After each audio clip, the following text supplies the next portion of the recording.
Welcome to Smoke Signals, everyone. I'm Matt Montgomery, along with Athletic Director and Head Football Coach Jason Holman. Coach, Tomato Bowl last week, what a heck of a football game. Didn't get the win. You had a 16-14 lead going into the fourth quarter. They scored, I think, on the opening play. But your overall impressions of the game, I thought your kids played really well. Well, it was a tough, hard-fought game. Both teams competed at a very high level, in hot conditions. I was very impressed. I told the kids after the game, I thought our effort was outstanding. I thought that we did what we had to do to maintain a competitive game and be in a position to win it. Had a couple of bad breaks, ball didn't bounce our way, and ended up coming up short. But I was very impressed with our ability to sustain at a high level for 4 quarters, and I felt like we were in good shape. In some cases, probably a little bit better than them. And, it's a game you can build on for sure. Specifically, Coach, your running game.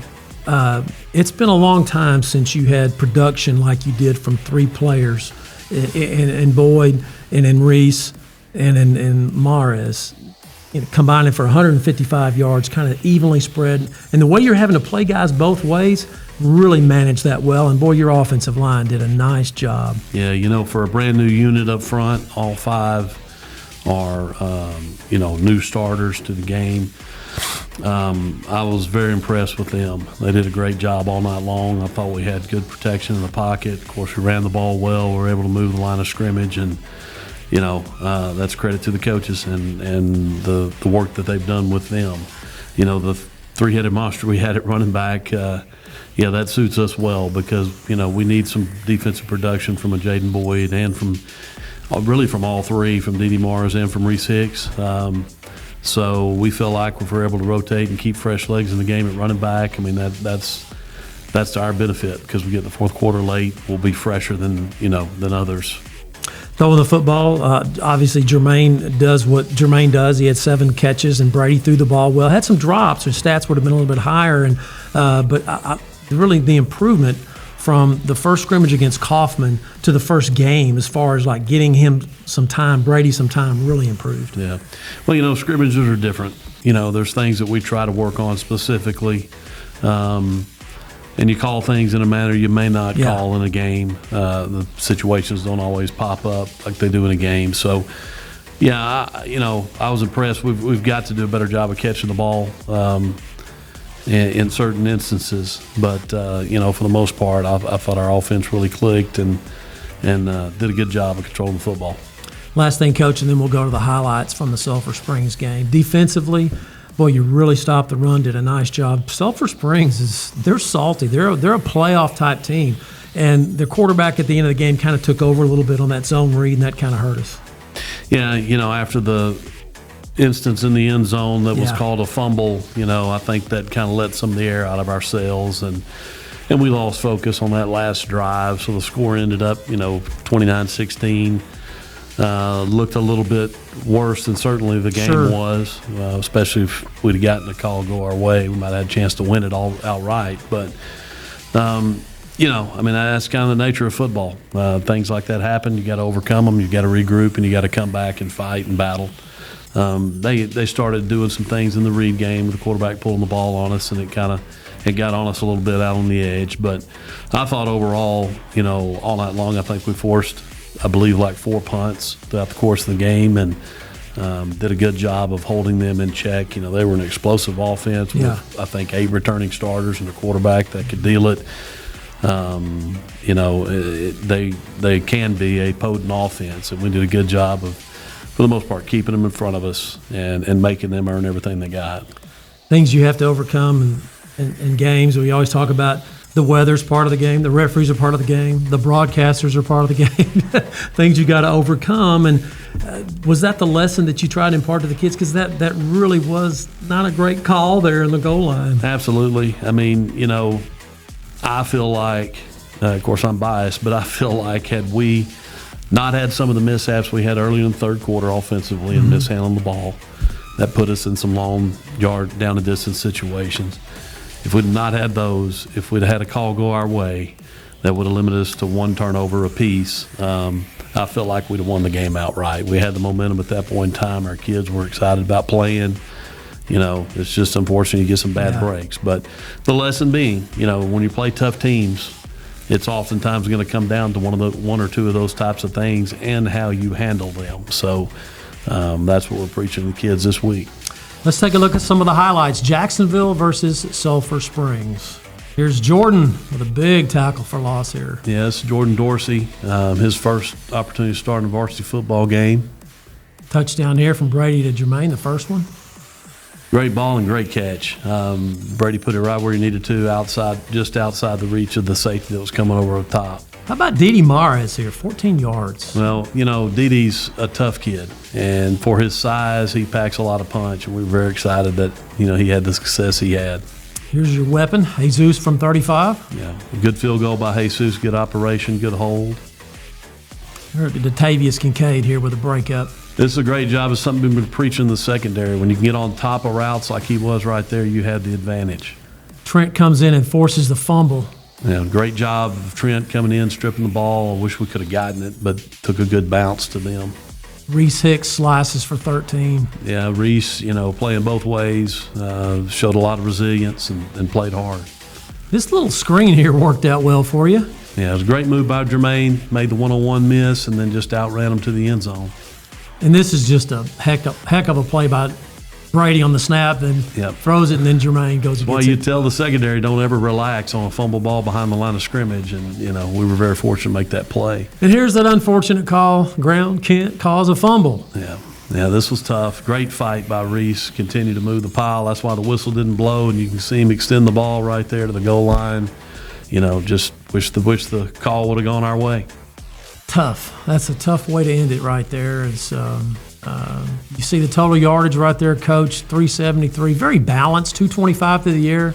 You just had the 2 turnovers, a lot better than 4 last year, so there's some improvement right there. Yeah. But that one interception was kind of a throwaway a little bit. And the one turnover was that. Yeah, it was that one right there. Zone, it wasn't a turnover. Shouldn't have happened, but it did. Okay, Coach, let's move forward. Let's talk about Whitehouse. You go over to Wildcat Stadium this week. They play Thursday night against 6A North Crowley, losing 55-33. Kind of a deceptive game. I think if you're thinking Whitehouse with 8 offensive starters back, 7 or 8 anyway, and their quarterback back, but North Crowley or North Forney, I should say, they scored on every single possession against Whitehouse's defense. How does that play into y'all's mentality this week offensively? Well, obviously, we see it as an advantage. We want to attack. I can tell you by watching film, Whitehouse's nature defensively is pretty aggressive. One of those things you kind of live and die by the sword. And, in the case of that game, there were some big plays made that they got over the top of them, and which resulted in the 300-plus passing yards that they had on, I think, 9 receptions, something of that nature. I think he was 7 of 9 for 355 yards. Yeah, so we want to attack. Yeah. Obviously, what they do defensively can, if you don't handle them on the line of scrimmage, it can result in big plays for them. So we've got to be very careful about, how we handle things, make sure we're occupying the blocks, the correct defensive players that we need to occupy to keep the pressure off the quarterback and to open up lanes in the run game. But we feel like that if we can manage the press, because they're going to be up in our face and they're going to be pressing man for the majority of the game. If we can manage that and we can get open, we feel like we can get behind them and in some cases, get inside of them and make plays. So that's kind of the game plan this week, to attack their defense. Defensively, you'll see another quarterback, kind of like you saw against Sulphur Springs and Josh Green of Whitehouse. He's a big kid, 195 pounds, likes to run the ball, can throw it. He's one of those guys that can take over a football game if your defense doesn't handle him. Yeah, they run the ball quite a bit for a spread team. They lean towards the side of the run. They graduated a couple of receivers that kind of made them go last year. So I'm not real sure how they feel about their passing game at this point. They'll throw it certainly, but they're going to lean heavily on the run. They're big up front, so we've got to come to the game, ready to have a 4-quarter battle and fight and reestablish the line of scrimmage. What was the mentality of your football team so far in practice this week? Tough loss last week. You're coming up playing a rival on the road in Whitehouse. What's the mentality been like? How's the mood been? It's been good. You know, when you play your first game and you've got 3 offensive starters returning, nobody really knows. And although we've scrimmaged a couple of times, nobody really knows exactly who we are and what we're going to, what's going to be an outcome of a game. And I think more than anything, the Sulphur Springs game, what it did for us, it gave us a lot of confidence, understanding that we have weapons and that we can move the ball, that we can block people up front. And, in the case of, let's say, Brady McCowan, for example, as the quarterback, that gives him confidence to sit in there and make throws that he can make, whereas before the game, we really didn't know. We'd had some hiccups in the scrimmages and this, that, and the other. So I feel like from all that, it's given us a sense of confidence that we know we can go out and play a good football team and have opportunities to win. Yeah, Sulphur Springs, they're going to be in the playoffs out of that district. And Whitehouse has picked second in this district and the 5A district behind Texas High to be in the playoffs. So you've got some pretty good tests these first 2 weeks. Talk about the keys. I mean, what are the things that you're going to have to do? Let's first talk offensively. What are you going to have to do to beat Whitehouse this week? Well, we're going to have to be on point. Like I said, they bum rush the line of scrimmage. I've got a bunch of people up there. They're going to hold people in the box and make you have to make plays out on the perimeter. So from a running game perspective, we got to make sure we're on point and fitting up the correct way, not turning people loose in a gap and giving free shots on a running back. And in the passing game, we're going to have to be able to get off press coverage and make some plays out there.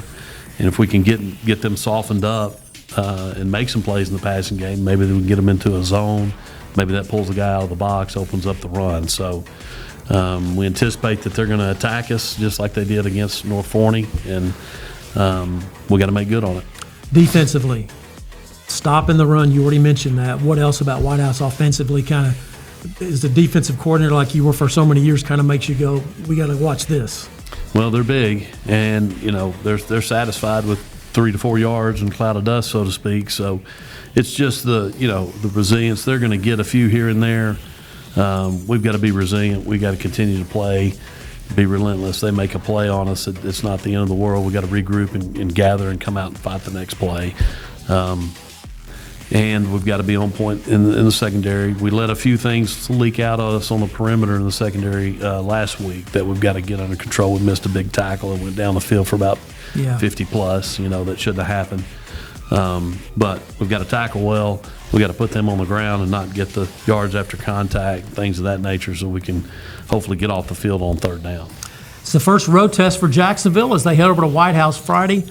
We'll be streaming live on JSDlive.com at 6:40. We hope to see you at the ball game. For head coach Jason Holman, I'm Matt Montgomery. We'll see you next time right here on Smoke Signals.